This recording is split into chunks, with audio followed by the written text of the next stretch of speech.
Hello, मैं हूँ हरप्रीत। एक बहुत ज़्यादा इम्पोर्टेंट क्वेश्चन पूछा जाता है अक्सर पेरेंट्स की तरफ से कि ऑटिज़्म में रिकवरी कब तक होगी उनके बच्चों की? कि मेरे बच्चा कब तक पूरी तरह से ठीक होगा भी या नहीं?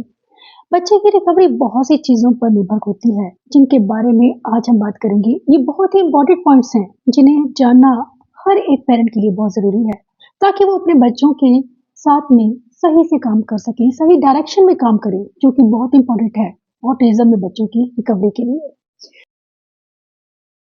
फर्स्ट जो चीज़ हमें देखने की ज़रूरत है कि हमारा बच्चा कितना लैग कर रहा है, उसकी एज के ग्रुप के बच्चे कहाँ पर हैं और वो इस टाइम पर कहाँ पर है। हो सकता है आपका बच्चा इतना दूर है, इतना दूर है या इतना। जितना ज़्यादा ये गैप है उसका डेवलपमेंट का, उतना ही ज़्यादा वक़्त बच्चे को लग सकता है। वर्चुअल में भी कुछ ऐसा होता है कि बच्चे जिस टाइम पर स्क्रीन टाइम में बिज़ी होते हैं, वो टाइम पीरियड जो उनका रह जाता है, वही गैप बन जाता है उनके क्रोनोलॉजिकल एज में और उनकी मेंटल एज में। यानी कि बच्चे का कॉग्निशन उस तरह से डेवलप नहीं होता, जिसका असर बच्चों की स्पीच लैंग्वेज, उनके सोशल स्किल्स पर भी पड़ता है। हमें अपने बच्चे का लेवल उस वहाँ तक कैसे लेकर आना है कि बच्चा हमारा पूरी तरह से हमें लगे कि रिकवर हो जाएगा। रिकवरी के लिए कुछ कंडीशंस होती हैं, जिन्हें हमें समझने की ज़रूरत है। फर्स्ट जो कंडीशन है वो है अर्ली डिटेक्शन। जितनी जल्दी हम बच्चे का ऑटिज्म डायग्नोस हो जाए, बच्चे को शुरुआत में ही क्लोजली ऑब्जर्व करना शुरू कीजिए। अगर आप ऑटिज्म के बारे में जानते हैं, अगर आपको लगता है कहीं भी कुछ मिसिंग है, तो आप ज़रूर उसका डायग्नोस करवाइए, क्योंकि ये एक बहुत इंपॉर्टेंट चीज़ है। जब बच्चे का आप डायग्नोस करवाते हैं, तो आपको बहुत सी चीज़ें क्लियर होती हैं कि मेरे बच्चे में कहाँ प्रॉब्लम्स हैं। जब कुछ क्वेश्चंस कुछ पेरेंट्स से इंटरव्यू लिया जाता है, जिससे पता चलता है हमारे बच्चे में कहाँ इश्यूज़ हैं, हमारा बच्चा क्या नहीं बताता है। जैसे कि मैं गुरजोत को लेकर जाती थी, तो मुझे पता लगता था कि गुरजोत को कहाँ पर दिक्कत आ रही है।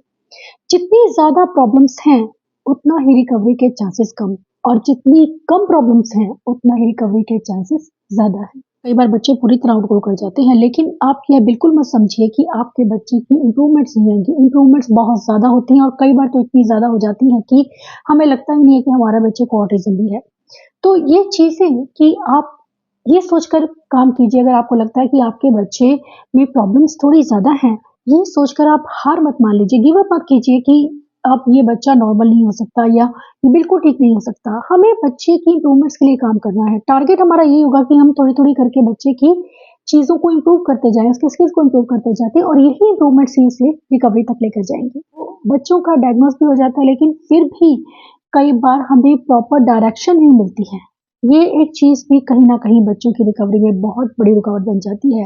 अर्ली डिटेक्शन के साथ में अर्ली इंटरवेंशन मिलना बहुत ज़रूरी है। ये सेकंड पॉइंट है हमारे बच्चे की रिकवरी का कि अगर आपके बच्चे को सही फैसिलिटीज़ नहीं मिल रही हैं, कहीं आप डिस्टेंस में रह रहे हैं, आस-पास कोई थेरेपी सेंटर नहीं है, या थेरेपी सेंटर वाले आप उसे कोऑपरेट नहीं कर रहे हैं, आपको कुछ बता नहीं रहे हैं, या थेरेपी सेंटर में भेजने के बावजूद भी बच्चा कुछ नहीं सीख रहा है, तो ये चीज़ें कहीं न कहीं आपके बच्चे की रिकवरी में रुकावट बन सकती हैं। सबसे पहले तो आप खुद नॉलेज गेन कीजिए, क्योंकि पेरेंट के लिए नॉलेज जितनी ज़्यादा वो गेन कर सकते हैं, खुद जब तक वो काम नहीं करते हैं बच्चों के साथ में, बच्चों की रिकवरी पॉसिबल ही नहीं है। हमें खुद बच्चों के साथ, क्योंकि हम ज़्यादा टाइम बच्चों के साथ में हैं, तो पेरेंट बेस्ट कंडीशन में है बच्चों को हेल्प करने के लिए। तो बहुत ज़रूरी है कि पेरेंट्स उनके साथ लगातार काम करें, लेकिन वो एक सही डायरेक्शन में होना चाहिए। वो एज एप्रोप्रिएट हो, वो लेवल के एप्रोप्रिएट हो। क्यों कई बार हम बच्चों को बहुत मुश्किल काम या बच्चों को बहुत ईज़ी काम दे देते हैं, क्योंकि हम बच्चे का एग्ज़ैक्ट लेवल नहीं जानते हैं और हम नहीं जानते हैं कि किस तरह हम उन्हें स्टेप बाय स्टेप सिखा सकते हैं। इसके लिए आप किसी प्रोफ़ेशनल, किसी एक्सपर्ट की हेल्प ले सकते हैं, जिससे कि आपके लिए घर पर ईज़ी हो। उसके साथ काम करना, आप समझ पाएँ कि आपको क्या काम करना है और किस तरह से करना है, क्योंकि जब आप कंफ्यूज नहीं होंगे, आप सॉर्टेड रहेंगे, तो आप बच्चे पर बेहतर रूप में वर्क कर पाएंगे और जिसकी आउटकम रिकवरी के रूप में आपको जरूर मिलेंगे। ऑटिज्म की एक खास बात होती है जो बाकी डिसऑर्डर्स में वो चीज़ नहीं है, क्योंकि ऑटिज्म अलग इसलिए माना जाता है कि ऑटिज्म में बच्चे का ब्रेन जो है उसकी फंक्शनिंग में प्रॉब्लम है। उसका ब्रेन कहीं कम नहीं है। कम तब होता है जब हम बच्चे में वो स्किल्स, आप देखते हैं कि बच्चे में वो स्किल्स सभी बच्चे ने गेन नहीं की हैं, जो कि नॉर्मली बच्चे कर लेते हैं। तो इसका मतलब है कहीं न कहीं हमारा बच्चा लैग कर रहा है चीज़ों में। उन चीज़ों को समझना ज़रूरी है और उन स्किल्स पर काम करना, क्योंकि जब तक हम उस चीज़ पर काम नहीं करेंगे, हमारा बच्चा उतना ही पीछे रहेगा। कोशिश कीजिए कि उन स्किल्स पर, ऑटिज़्म में सिर्फ़ एक थेरेपी कभी वर्क नहीं करती है। कई बार हम बच्चों की एक स्किल पर ही, जैसे कि हमें ओटी बता दिया जाता है, तो हम सिर्फ़ ओटी पर ही अपने बच्चे को निर्भर कर देते हैं कि ओटी में सब कुछ ठीक हो जाएगा, लेकिन हर एक थेरेपी बच्चे के लिए इम्पोर्टेंट है अगर आपके बच्चे को ऑटिज्म है, क्योंकि ऑटिज्म में ना सिर्फ बच्चों की फाइन मोटर या ग्रॉस मोटर स्किल्स अफेक्ट होती हैं, बल्कि उनके डेली लिविंग स्किल, उनकी एग्जीक्यूटिव फंक्शनिंग, प्रॉब्लम सॉल्विंग, उनके बिहेवियर्स, उनकी अंडरस्टैंडिंग, उनकी स्पीच लैंग्वेज, ये सभी चीजें कहीं ना कहीं बहुत ज्यादा अफेक्ट होती हैं। कुछ में ये लेवल नीचे रहेगा, कुछ में ऊपर रहेगा। अनइवन स्किल डेवलपमेंट होगी। ये है कि सिर्फ एक चीज को, एक थेरेपी पर हम पूरी तरह से फोकस ना करके हम सभी एरियाज पर काम करें, जिसमें कि स्पीच लैंग्वेज थेरेपी, जिसमें कि एबीए थेरेपी, बिहेवियर मैनेजमेंट, इसके साथ sensory integration therapy, social skills की ट्रेनिंग देना, उनके कॉग्निशन पे काम करना, ये सभी एरियाज हैं जहां पर हमें काम करना है। बच्चे को इन सभी एरियाज में डिफिकल्टीज हो सकती हैं, कहीं कम तो कहीं ज्यादा। अगर बच्चे की डिफिकल्टीज कम है तो रिकवरी के चांसेस ज्यादा। ये तो थी अर्ली डायग्नोसिस की बात, अर्ली इंटरवेंशन की बात, और उसके बाद थेरेपीज की बात कि बच्चे को हम कौन कौन सी थेरेपीज देंगे। 4 चीज जो हमें देखने की जरूरत होती है रिकवरी के लिए, जो बहुत जरूरी है, वो है बच्चे का आईक्यू। आईक्यू पर काफी हद तक डिपेंड होता है हमारे बच्चे की परफॉर्मेंस, क्योंकि आईक्यू के साथ में हमें, अगर बच्चे का आईक्यू आपको लगता है कि नॉर्मल से थोड़ा ज्यादा है या नॉर्मल जितना ही है, तो बच्चे की रिकवरी के चांसेस 100% हो सकते हैं, क्योंकि बच्चे का ब्रेन सही तरह से काम कर रहा है, सिर्फ उसे इनपुट नहीं मिला है। इनपुट जब उसे मिलता है सही वे में, तो बच्चे अपने आप से इंप्रूव होने लगते हैं और रिकवर हो सकते हैं। अक्सर कहा जाता है कि जिन बच्चों को माइल्ड ऑटिज्म है, या जिन बच्चों को एस्पर्जर है, या जिन बच्चों को हाई फंक्शनिंग ऑटिज्म है, इन तीनों कंडीशंस में बच्चे का आईक्यू नॉर्मल या नॉर्मल से एवरेज या फिर अबव एवरेज हो सकता है। तो इस सिचुएशन में आपके बच्चे की रिकवरी के चांसेस कहीं ज्यादा हो जाते हैं, क्योंकि बच्चों की लर्निंग पावर अच्छी होती है और बच्चे चीजों को बड़ी जल्दी सीखते हैं। लेकिन अगर मैं बात करूं मॉडरेट ऑटिज्म की या सिवियर में, वहां पर आईक्यू बच्चे का बहुत ज्यादा अफेक्ट होता है, जिसकी वजह से बच्चों की लर्निंग में प्रॉब्लम हो सकती है, लेकिन फिर भी बच्चे काफी हद तक इम्प्रूव हो सकते हैं।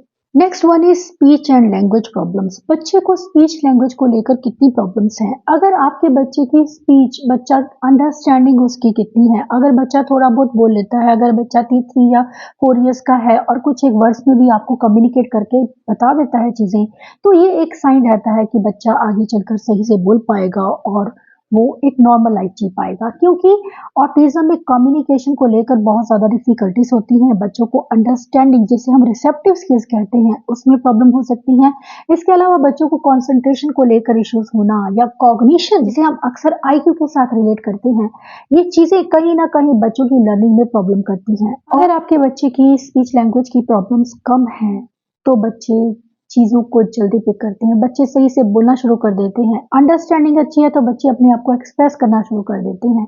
लेकिन अगर बच्चे की अंडरस्टैंडिंग में प्रॉब्लम है, बच्चा अभी कुछ भी नहीं जानता है, आपको आई कांटेक्ट नहीं देता है, बेसिक जो लैंग्वेज स्किल्स हैं, जो सोशल स्किल्स हैं, pointing, joint attention, eye contact देना, प्ले को एंजॉय करना, इंटरेक्शन को एंजॉय करना, ये सब चीजें, सिटिंग बिहेवियर होना, ये सब चीजें अभी बच्चे में नहीं है, तो पहले हमें उन पर काम करने की जरूरत है, क्योंकि लर्निंग के लिए सिटिंग बहुत जरूरी है।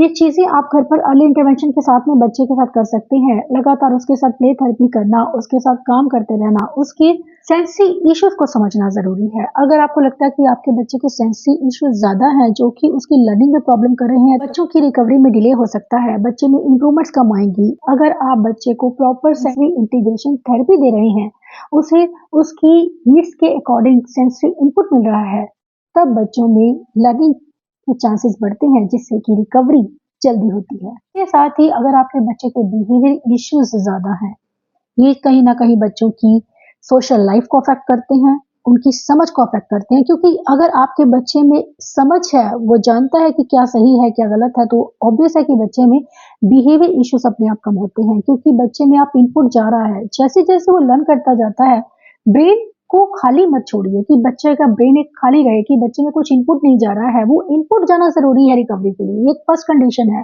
इसे आप जरूर ध्यान में रखिए कि एक बच्चा है जो कुछ भी नहीं सीख रहा है और स्कूल में आप भेज रहे हैं, वो 3-4 घंटे लगा के आ रहा है, लेकिन आउटकम कुछ भी नहीं है, तो ये एक चीज कहीं ना कहीं बच्चों की रिकवरी को स्लो कर देती है या उसे होने नहीं देती है। बच्चों की रिकवरी के लिए जरूरी है कि बच्चे को लगातार कुछ ना कुछ उसके ब्रेन में इनपुट का जाना, कि बच्चों में अंडरस्टैंडिंग को इम्प्रूव करता है, जिससे कि बच्चों की रिकवरी के चांसेस बढ़ जाते हैं। इसलिए कहा जाता है कि लर्निंग बहुत ज़रूरी है। ऑटिज़म में अक्सर बच्चों का कंसंट्रेशन कम होता है। कंसंट्रेशन के लिए बच्चे को कुछ ना कुछ एक्टिविटी ज़रूर करवाते रहिए, जिससे कि बच्चे का कंसंट्रेशन इम्प्रूव हो, बच्चा आपको देखना शुरू करे, बच्चा ध्यान देना शुरू करे, उसकी सिटिंग इम्प्रूव हो।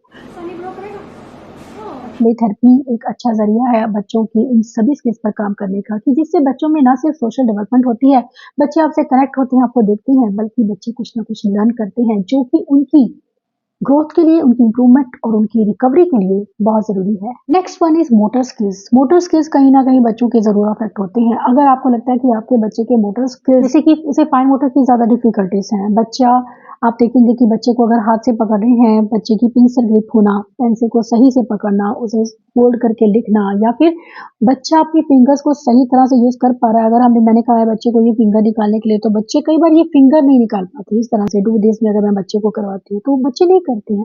अगर मैं इस तरह से 2 फिंगर निकाल रही हूँ, तो उसमें भी बच्चों को प्रॉब्लम हो सकती है अगर आपके बच्चे को फाइन मोटर डिफिकल्टीज है। आप बच्चे को फिंगर जिम की एक्सरसाइजेस करवाइए, जिससे कि बच्चों में फिंगर स्ट्रेंथ, डेक्सटेरिटी आए, हैंड स्ट्रेंथ पर उनके काम कीजिए। अगर आपको लगता है कि आपके बच्चे को फाइन मोटर डिफिकल्टीज है, अगर ये डिफिकल्टीज आपके बच्चे में नहीं है, तो रिकवरी के चांसेस ज़्यादा रहते हैं।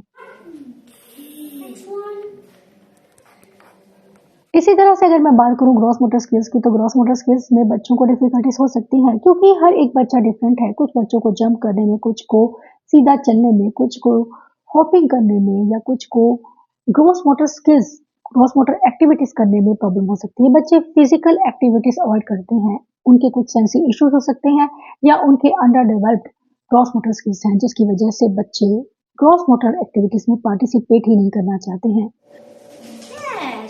बच्चों के लिए ग्रॉस मोटर स्किल्स बहुत ज़रूरी है, क्योंकि ब्रेन और बॉडी का डायरेक्ट कनेक्शन है।